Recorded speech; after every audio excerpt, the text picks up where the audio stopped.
দিল্লির রাজেন্দ্রনগরের কোচিং সেন্টারে মর্মান্তিক দুর্ঘটনা। শনিবার সন্ধ্যে 7টা নাগাদ শুরু হয় ভারী বৃষ্টি।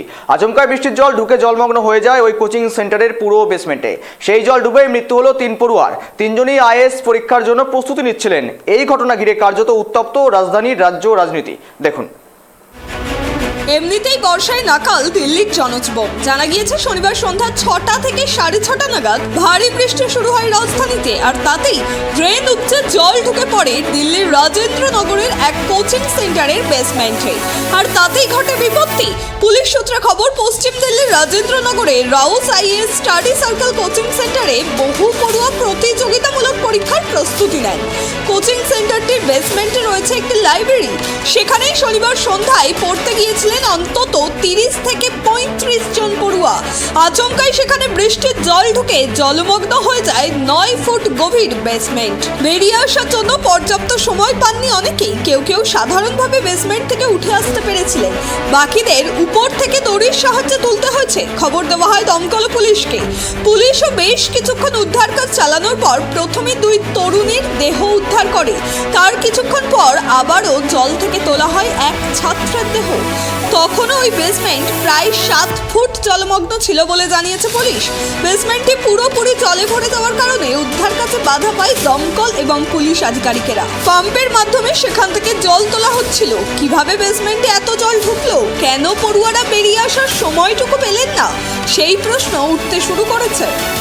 See, yesterday an incident of flooding in the basement in Old Rajendra Nagar was reported, in which some people were reported to have been trapped.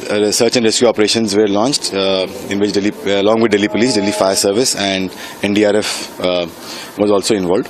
At the end of the search and rescue operation, 3 dead bodies were recovered from the basement. All 3 of them have been identified and the family members have been informed. And they are Shreya Yadav, who is a native of Ambedkar Nagar district of UP, Tanya Soni, whose permanent address is of Telangana, and one Nevin Dalvin, resident of Ernakulam in Kerala.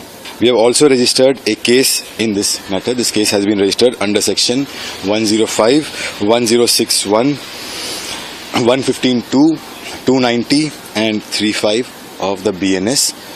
This case is against the coaching institute, the management of the building, those who are responsible for the maintenance of the drains in that particular place, and against others whose roles will come in the investigation.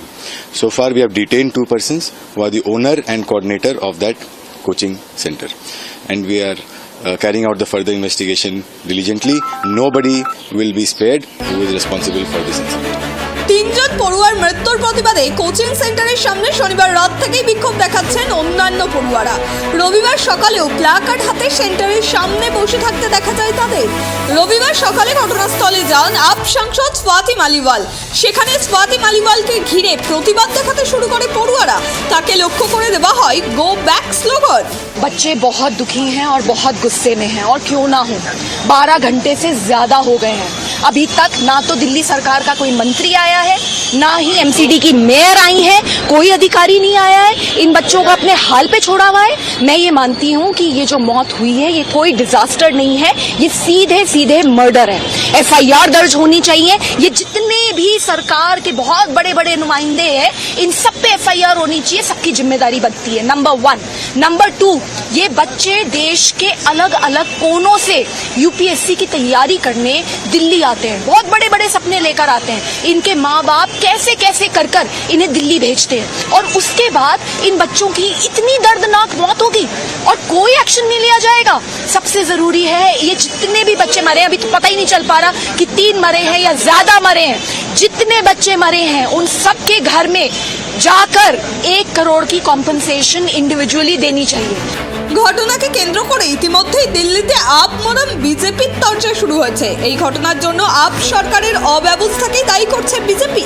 Up মন্ত্রী অতীশী ঘটনার উচ্চ পর্যায়ে তদন্তের নির্দেশ দিয়েছেন। তবে coaching সেন্টারের বেসমেন্টে কেন লাইব্রেরি তৈরি করা হয়েছিল তা নিয়ে প্রশ্ন উঠতে শুরু করেছে। ইতিমধ্যে মামলা দায়ের করেছে পুলিশ। এই ঘটনায় 2 জনকে আটকও করেছে police. Bureau report, tribe TV Bangla.